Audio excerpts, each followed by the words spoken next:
Terus kita lanjutkan membahas tentang Taiji Nusantara ini secara terus lebih dalam dan lebih luas itu. Sehingga bisa dikatakan melalui dialog peradaban ini alam semesta ini menjadi borderless gitu. Karena itu konsep yang mengatakan kemajuan itu seperti garis lurus ke atas itu, dan itu akhirnya alfa itu bertemu dengan omega itu. Omega kembali ke alfa. Satu pemikiran yang logisnya di situ. Kalau omega itu mau tarian gas ya, akhirnya benar ya, semua berasal dari debu dan kembali menjadi debu. Ya dah, dalam yang mengatakan itu innalillahi wa inna ilaihi raji'un itu. Nah, buku kuno yang mengatakan bahwa mana di dalam biji itu sudah ada pohon, dan pohon itu nanti akan menghasilkan buah, dan buah itu lalu akan jatuh dimakan apa saja, satwa atau manusia, lalu menghasilkan biji itu. Biji itu terus bergulir, dan oleh angin, oleh manusia, hewan, bisa ditransfer kemana-mana itu. Sehingga Tuhan itu dengan demikian, dengan kerahimannya itu membuat kehidupan ini terus gulir tuh.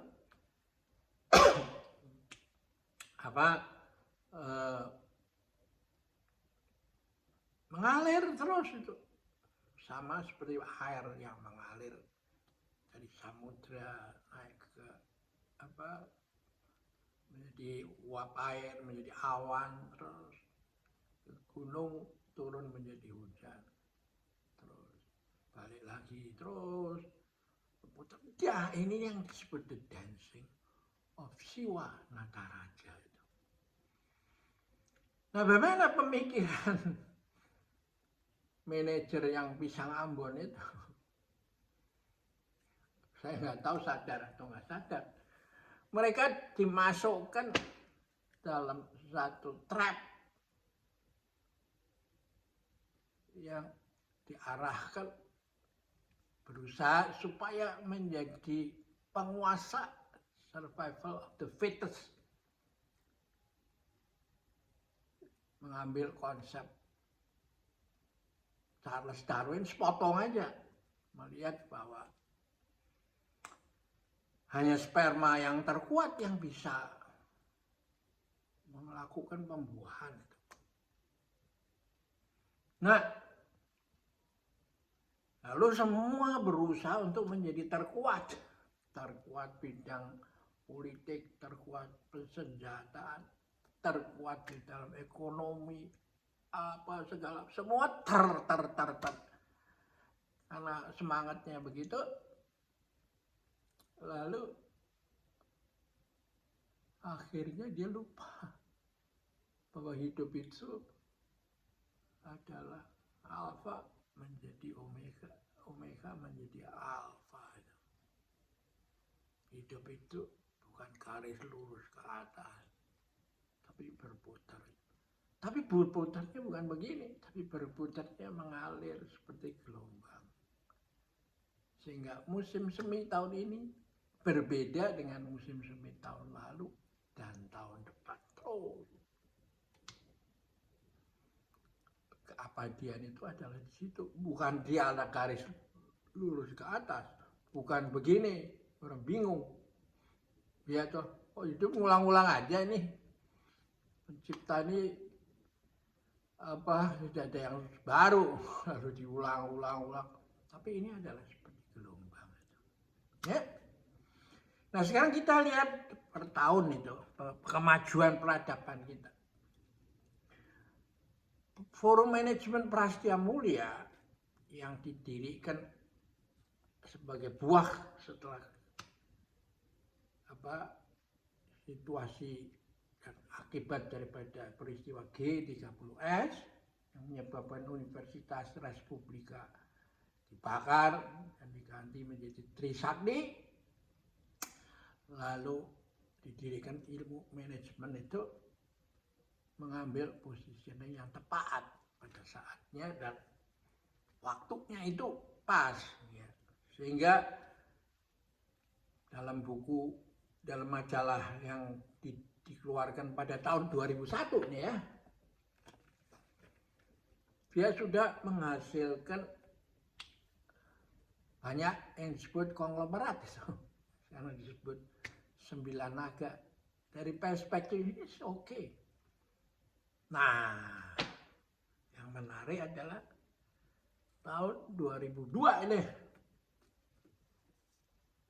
munculnya buku ini yang didorong oleh pemikiran Fritjof Capra pada tahun 2002. Ini sebenarnya sedang terjadi dan diterbitkan oleh PPM ya. PPM ya. Ini di sini juga simbolnya Prasetya Mulia ya. Lalu di sini ada Sekolah Tinggi Filsafat Triarkara. Di sini ada Antropologi Indonesia ya, tercantum di sini semua. Tapi varian daripada penulisnya itu luar biasa besarnya. Ya. Ini juga lukisan Daud Yusuf. Saya ambil untuk menjadi cover ya, tentang Bacalah Alam, Iqra itu. Ya. Lalu Anda melihat adanya suatu paradigm shifting itu. Ya. 2002 ya. Nah, paradigm shifting itu terus bergulir sampai menghasilkan buku ini.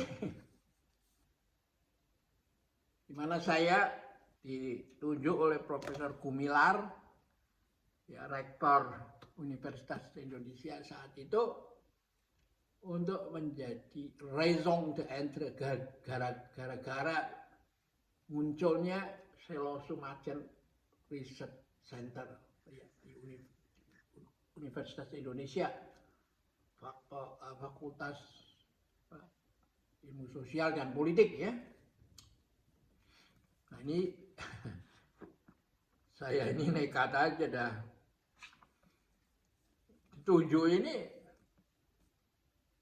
lalu saya ini idenya itu terjadi muncul ketika saya datang ke Bali dalam suatu seminar International Rice Research Institute yang pusatnya ada di Filipina itu mengadakan seminar di Bali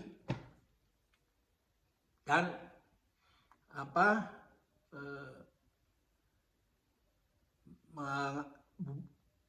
negaranya adalah air dan beras itu idenya. Jadi direkturnya namanya saya tulis di sini Ziegler, ya, orang Jerman. Dia menjelaskan pada hadirin bahwa kamu tahu nggak satu kresek 1 kilo beras itu untuk memproduksinya itu membutuhkan 5 ton air itu. Dari waktu ditanam sampai panen itu. Nah, semua hadirin kaget. Wah, kok gitu ya? Lah, bagaimana ini kalau nanti air menjadi mahal? Karena yang di dalam tanah itu sudah habis disedot orang. Nah, dan tanah air itu tidak dimasukkan dalam komponen cost untuk menghasilkan beras itu. Nah, kalau sampai dimasukkan dalam cost, maka ya kiamat dunia ini. Nggak ada orang yang bisa beli beras itu. Lalu beras menjadi bagaimana itu? Makannya di mana? Nah, oleh karena itu, lalu munculkan ide-ide bahwa stok beras atau stok pangan itu bukan milik satu negara, tapi milik regional itu. Ya, FAO dan PBB itu mengadakan manuver, harus begitu. Nah, terjadi kemajuan lagi. Nah, lalu saya mengumpulkan lagi tentang menghasilkan buku ini, The Dancing Leader, ya. Cetakan pertama itu dibuat tahun 2011 gitu, ya. Nah, idenya adalah seorang pemimpin itu nggak bisa ngatur dari belakang meja aja. Meskipun dilengkapi oleh komputer yang tercanggih. Sampai sekarang yang sudah mencapai versi Santo itu bisa mengamati 1/1000 triliun itu. Itu sesuatu bangan yang kecil yang tak terhingga itu. Ya. Sedangkan kita punya ilmu ruang angkasa dengan drone, dengan pesawat tanpa awak, dan sekarang diberi awak lagi, bisa melihat jagat raya itu. So what itu? Apakah ini dua hal yang terpisah atau di dalam mikrokosmos ada makrokosmos? Nah, inilah kita kalau melihat pada pemikirannya ada di India, Vimalakirti itu, Nirdesa Sutra, ya, di mana di Gunung Mahameru banyak ditanam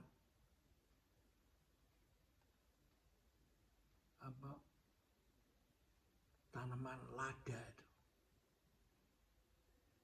yang bijinya terkecil di dunia, karena pada waktu itu belum ada pengetahuan mikroskop yang canggih, kan, belum ada zoom, dan belum ada drone, ya, yang bisa mengatur ukuran kecepatan cahaya, tahu. Tapi menarik, Vimalakirti itu mengatakan, tapi di dalam setiap biji lada itu bersembunyi seluruh alam semesta itu. Nah, kalau begitu dia melangkah lebih lanjut. Kalau dunia menderita, saya ikut menderita. Kalau manusia sakit, saya ikut merasa sakit. Jadi konsep nasionalisme yang untuk dirinya sendiri sudah dilewati oleh orang-orang zaman dulu. Ernest Renan yang terkenal dengan idenya What is Nations, ya, itu udah dianggap itu hanya satu titik di dalam perjalanan dahsyat ini, mahakarya dari Sang Pencipta ini. Nah, coba Anda lihat itu dengan perang tarif, lalu nuklir, apa segala macam. Jadi lalu itu dirubah menjadi puncak semua ini akhirnya nation. Nah, 1960 Bung Karno di PBB sudah mengatakan nasionalisme Indonesia itu tidak sempit, tapi berada di dalam taman sarinya internasionalisme itu. Jadi suatu ide yang wah, luar biasa. Sehingga Antonio Guterres, Sekjen PBB yang sekarang sebentar lagi juga akan lengser karena waktunya sudah harus ganti, mengatakan ya inilah yang Bhinneka Tunggal Ika dan akan menjadi ideologi dunia itu, bukan sebagai sesuatu hasil negosiasi untung rugi oleh kekuatan Dewan Keamanan PBB dengan anggota-anggotanya, tapi kan nggak ada jalan lain kecuali dunia itu akan hancur berantakan oleh perbuatan manusianya sendiri. Yang menurut terminologi Sanskerta itu, kamu nggak bisa menjadi Buddha itu. Kamu baru sampai dalam level bodoh itu. Bodoh itu kosok balinya dari Buddha itu. Ya, jadi ini bukan nama, ini kesadaran itu. Nah, menarik sekali juga adalah kosakata Jawa itu sebenarnya bukan etnis pada awalnya, itu adalah kesadaran itu. Orang yang sadar bahwa hidup ini memang ya begitu.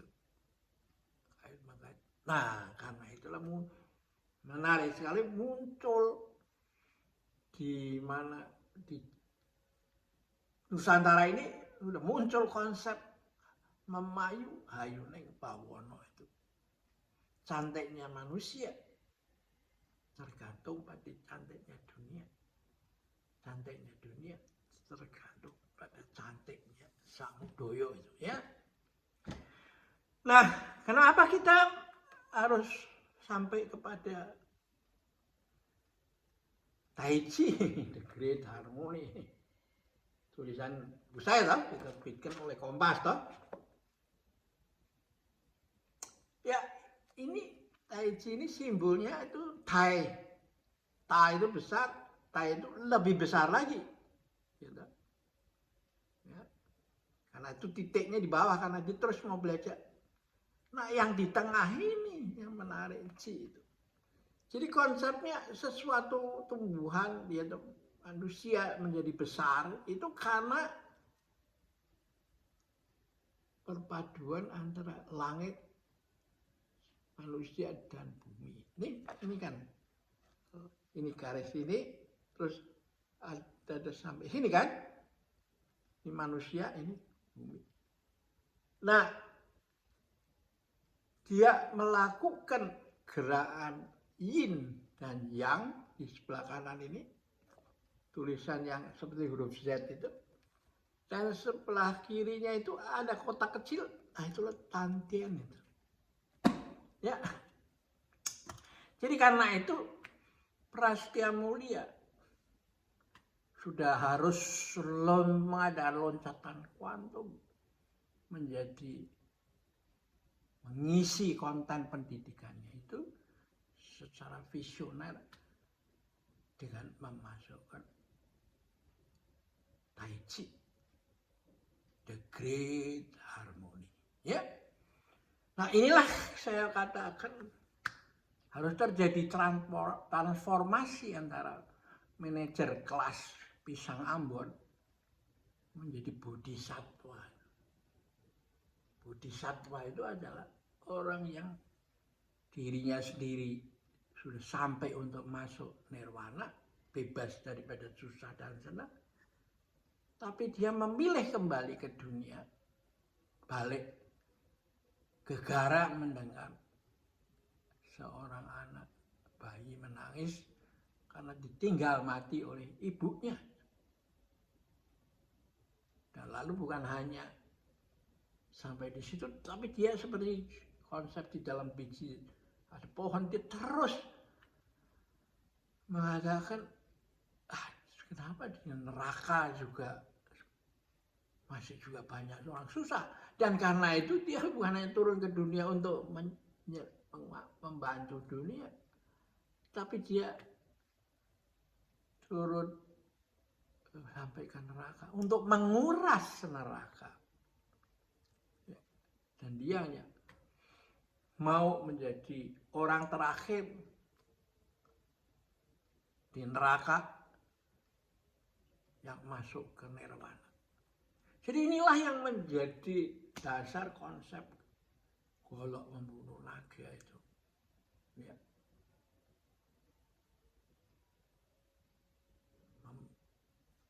Naga itu barang yang nggak ada, imajinasi. Tapi itu suatu bentuk super power dari ego.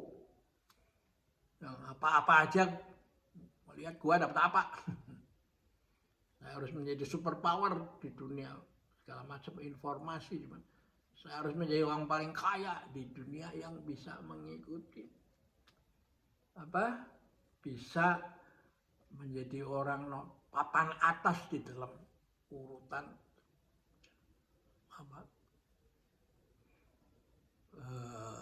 orang-orang terkaya di dunia. Nah, mereka itu bertemu secara berkala di dalam forum yang disebut forum Davos itu, ya, di Switzerland. Nah, inilah yang sebenarnya menurut saya oleh budaya timur ini, baik di India, di Tiongkok maupun di Nusantara ini diguyu itu seperti Sun Gokong yang terus serakah disuruh jaga kebun persik, buah persik diambilin terus masuk sendiri nggak tahu kantongnya bolong itu. Karena itu nanti ketika mati itu semua kekayaannya udah bisa dibawa lagi tuh. Seperti Genghis Khan dalam cerita pendekar pemanah Raja Wali, kisah tentang Kuecing itu bertemu dengan anak angkatnya suku Han gitu, yang dia mau jajah jadi oleh Mongol ini kan, dikatakan udah lalu macam-macam. Nah, di Indonesia itu juga Semar itu tokoh Semar. Ya, lebih tinggi kakak dari Betara Guru, sehingga semua dewa-dewa itu kalau ketemu dia bicaranya kromo igil itu. Tapi kakaknya daripada bertemu guru itu adalah Semar. Ya, kalau bicara dengan Betara Guru itu ngoko, persis seperti bahasa kasar itu semua.